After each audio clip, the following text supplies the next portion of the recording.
నీకు దీనికి సంబంధం లేదు, తప్పుకో. నాకు ఆడితో సంబంధం ఉంది ఎందుకంటే ఆయన నా తమ్ముళ్ళు అట్టాడు. నాకు నాతోనే సంబంధం ఉంది ఎందుకంటే నా పేరే సంబంధం. చాలా మర్యాద తెలిసిన పిల్ల. చూడిదారు బాగా టైట్గా ఉందా? దాన్ని అనుకుంటే అందరూ ఉన్నారు కదా, సీనిగితే అసహ్యంగా ఉంటుందని.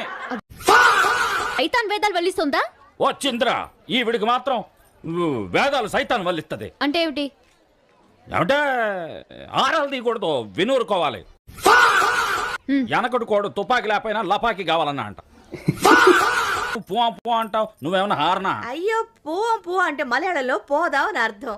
మరి హారన్ కనిపెట్టింది మలయాళం వాళ్ళ? అయ్యో కర్తావే. ఓ ఆయన మాలతి, మాలతి, మారుతా. నా బండిని చూస్తే మారుతులో ఉందని కంటికే. పాపిస్తాడా నువ్వు? ఓ ఫ్రెండ్వా? ఇక్కడ అలా ఉమ్మేయకూడదు. సారీ సార్, ఏం ఇక్కడే మీ మీద పడింది. Sorry sir. నా చెల్లెలు మాలతి. ఏడు చెల్లెలా? ఈ నా తమ్ముడయా? చదువులో నెంబర్ 1 లా కనిపిస్తున్నారు. గోల్డ్ మెడలిస్ట్, రికార్డ్ బ్రేకర్, కరెక్టా? రికార్డ్ ఇంతవరకు చేయలేదండి, కానీ glass breaking, table chair, summer salt, double clip